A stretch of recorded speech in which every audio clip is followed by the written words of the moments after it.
সময়ে যে মিথ্যা এবং হয়রানিমূলক মামলা হয়েছে সেগুলি প্রত্যাহারের বিষয়ে তো আমরা একটা উদ্যোগ নিতে গিয়ে দেখলাম যে আমরা যে বলেছিলাম 3 দিনের মধ্যে করা সম্ভব, আসলে সম্ভব হয় নাই। অনেক সমস্যা বলি, কারণ এই মামলা প্রত্যাহারের জন্য আমাদের পুলিশের সহযোগিতা প্রয়োজন।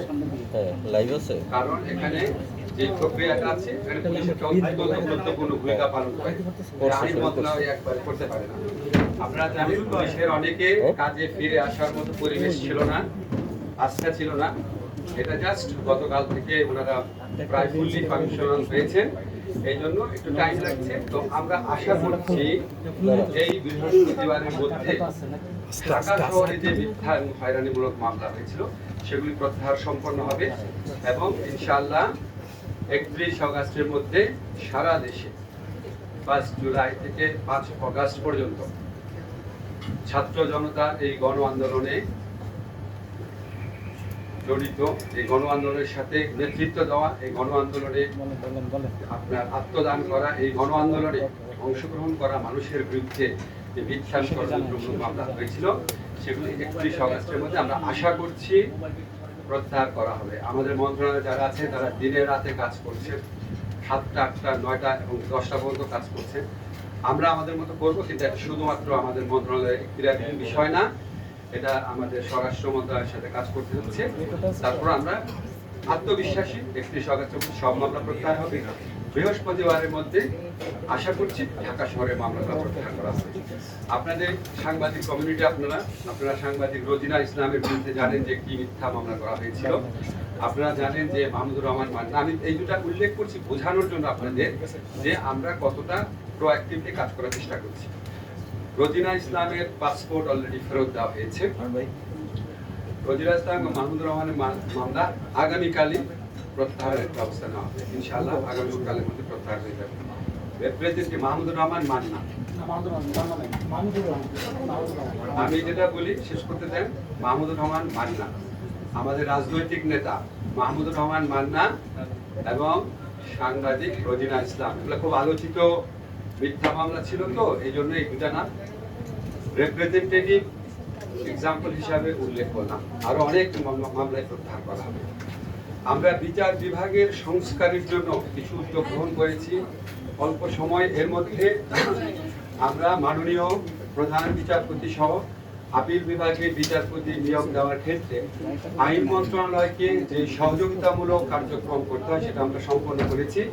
আপনারা দেখেছেন অতি দ্রুত আমাদের প্রধান বিচারপতি এবং আপিল বিভাগে যারা বিচারপতি আছেন, মাননীয় প্রধান বিচারপতি ওনাদের নিয়োগ হয়েছে।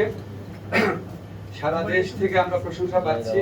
আমরা এমন একজন মাননীয় প্রধান বিচারপতি পেয়েছি যিনি অক্সফোর্ড থেকে পড়াশোনা করেছেন, টাফট ইউনিভার্সিটি থেকে পিএইচডি করেছেন। ওনার নানা অত্যন্ত শ্রদ্ধেয় একজন বিচারক ছিলেন। ওনার বাবা আপনারা সবাই ছিলেন ইশতিয়াককে। তো আমরা যে এই নিয়োগের থেকে আপনারা বুঝে দিবেন যে আমরা কিসের উপর গুরুত্ব দিচ্ছি, কোয়ালিটি ইন্টিগ্রিটির উপর গুরুত্ব দিচ্ছি।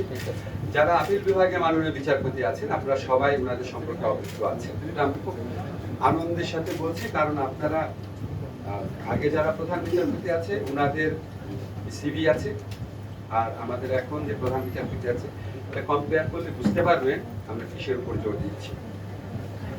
অ্যাটর্নি জেনারেল অফিসে সম্পূর্ণ দলীয় ভিত্তিতে নিয়োগ হয়েছিল, তার মধ্যে প্রায় অর্ধেকের মতো কর্মকর্তা ইতিমধ্যে পদত্যাগ করেছেন। সেখানে আমরা বেশ কিছু নতুন আইন কর্মকর্তা নিয়োগ দিয়েছি, অনেক তাড়াহুড়া করে নিয়োগ দিচ্ছি। তারপরও যতটা স্ক্রুটিনি করা যায়, কনসালটেশন করা যায় করছি। দু একটা ভুল হতে পারে, সেগুলি কারেকশনের স্কোপও থাকবে। আমরা বাংলাদেশের সুপ্রিম কোর্টের সাথে পরামর্শক্রমে সকল বিচার বিভাগীয় কর্মকর্তা এবং তাদের পরিবারের সদস্যদের দেশে বিদেশে অবস্থিত স্থাবর অস্থাবর সম্পত্তির হিসাব বিবরণী আগামী 10 কর্মদিবসের মধ্যে দাখিল করার নির্দেশ দিয়েছি। আমরা অধস্তন আদালতে পরিবেশ উন্নয়নের জন্য, পরিষ্কার পরিচ্ছন্নতার জন্য কিছু উদ্যোগ গ্রহণ করেছি। অধস্তন আদালতে প্লাস্টিক পণ্যের ব্যবহার আমরা নিষিদ্ধ করেছি। রিপ্লেস করতে একটু টাইম লাগবে, বাট অলরেডি নির্দেশনা পৌঁছে গেছে।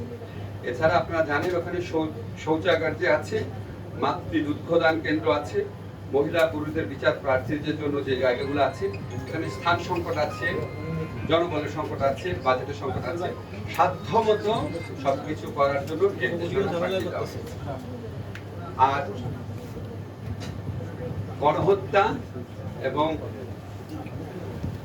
গুলিবর্ষণ এই সমস্ত ঘটনার বিচারের জন্য ইতিমধ্যে কিছু মামলা হয়েছে, আপনারা জানেন। এবং আমরা নিজেরা রাজপথে থাকা বিভিন্ন ছাত্র সংগঠন, বিভিন্ন মানব অধিকার সংগঠন, জনগণের বিভিন্ন গোষ্ঠী দাবি করেছেন যে এটাকে মানবতা বিরোধী অপরাধ হিসাবে এটা বিচার করার স্কোপ আছে কিনা। আমরা সেটা খতিয়ে দেখেছি। আপনাদেরকে আমরা বলতে চাই, 1973 সনে যে ইন্টারন্যাশনাল ক্রাইম ট্রাইব্যুনাল অ্যাক্ট আছে, যেটা পরে 2009 এবং 13-তে সংশোধনী হয়েছে,